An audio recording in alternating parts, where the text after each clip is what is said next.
Saudara-saudara sekalian, saya ingin ucapkan terima kasih atas kerja keras semua menteri dan semua wakil menteri Kabinet Merah Putih yang saya pimpin ini. Kita adalah satu tim, tidak mungkin ada keberhasilan tanpa kerjasama tim yang baik. Ya, mungkin kita masih prihatin tim nasional sepak bola kita belum berhasil, tapi kita yakin pasti akan lebih baik di saat-saat akan datang. Ini juga ada tim yang baru, ya kan, pelatih baru, tim teknis baru. Jadi saya percaya kita akan mencapai hal yang baik. Sepak bola ini adalah sesuatu yang penting karena rakyat kita memang merasakan bahwa sepak bola itu menggambarkan tekad kita, menggambarkan semangat kita. Indonesia tidak boleh dianggap remeh oleh bangsa manapun di dunia, termasuk terutama di hal-hal seperti olahraga.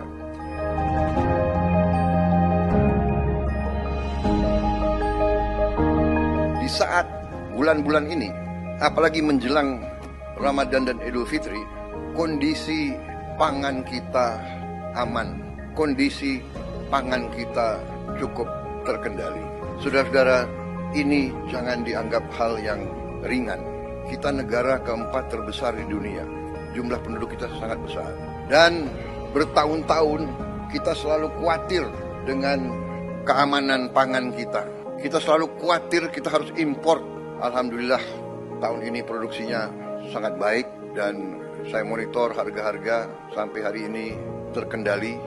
Kita juga boleh sekarang mulai bangga makan bergizi gratis, sudah menjangkau 38 provinsi dan sekarang sudah 2 juta penerima manfaat. Ini suatu prestasi yang luar biasa. Saya terima surat-surat dari pimpinan-pimpinan dunia. Mereka bahkan mau belajar dari kita. Mereka menganggap bahwa kita salah satu yang paling serius dan paling besar usaha kita menangani ini.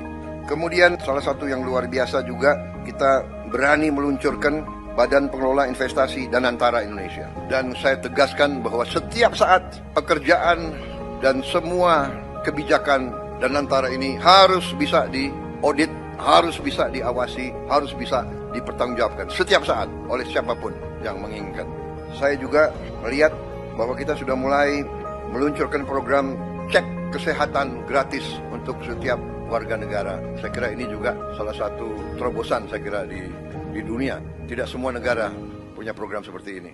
Kemudian kita juga mengeluarkan peraturan pemerintah nomor 8 tahun 2025, yaitu kewajiban menyimpan devisa hasil ekspor sumber daya alam di dalam negeri. Kalau sudah berjalan, ini akan menambah devisa kita 100 miliar dolar 1 tahun. Kemudian kita juga sudah putuskan, kemarin saya resmikan juga peluncuran bank emas pertama di Republik Indonesia. Kita memiliki cadangan emas ke-6 terbesar di dunia. Ke-6 terbesar di dunia. Tapi kita baru punya bank emas baru tahun ini. Berapa minggu lalu saya resmikan.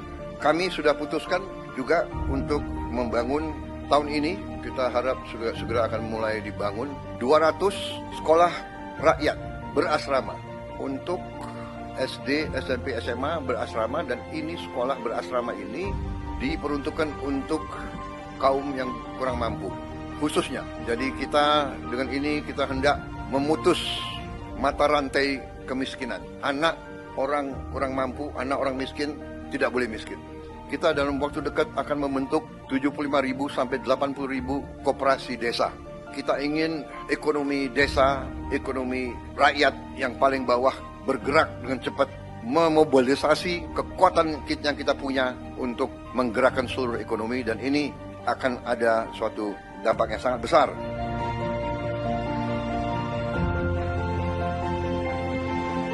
Kita juga berhasil bekerja sama dengan swasta sehingga THR bagi pekerja swasta, BUMN dan BUMD bisa diberikan paling lambat 7 hari sebelum Hari Raya Idul Fitri. Tahun ini pemerintah juga menaruh perhatian khusus kepada para pengemudi dan kurir online yang untuk pertama kalinya akan menerima bonus Hari Raya. Juga THR dan gaji ke-13 bagi 9,4 juta aparatur negara. Ini sudah kita umumkan. Juga untuk membantu masyarakat, kita berhasil untuk menurunkan harga tiket pesawat dalam negeri mencapai 13% penurunan. Ini berlaku untuk periode penerbangan 24 Maret 2025 sampai 7 April 2025. Kemudian penurunan tarif jalan tol sebesar 20% di berbagai ruas jalur mudik selama 2 minggu. Juga diskon 25% penurunan harga untuk tiket kereta api sesuai tanggal yang ditentukan. Juga saya ucapkan terima kasih beberapa kementerian lembaga mengeluarkan kebijakan untuk membantu mengurangi beban masyarakat dengan memberi bantuan mudik gratis, hingga juga ada diskon mencapai 50% untuk provider seluler dari Kementerian Komdiji. Kemudian alur lalu lintas dijamin harus berjalan lancar melalui jalur darat, kereta api, udara, dan laut. Tentunya Menteri Perhubungan yang akan leading dalam pengendalian dan koordinasi hal ini semua. Menteri Perdagangan memantau terus ketersediaan bahan pangan dan harga bahan pokok. Juga kita antisipasi bahwa di sektor pariwisata ini juga akan meningkat dan perlu antisipasi dari Menteri Pariwisata hal-hal yang harus disiapkan. Tentunya segi keamanan, Polri, TNI, BIN, Kemenhub, BUMN, dan kementerian lain ikut semuanya membantu untuk memantau keamanan. Di bidang industri dan tenaga kerja juga berjalan baik. Saya juga minta pelayanan publik, terutama semua rumah sakit harus siap, semua fasilitas kesehatan, juga sektor perbankan disiapkan dengan baik. Peringatan dan informasi cuaca, saya juga mohon terus masyarakat diberi informasi terus-menerus. Terima kasih, saudara sekalian.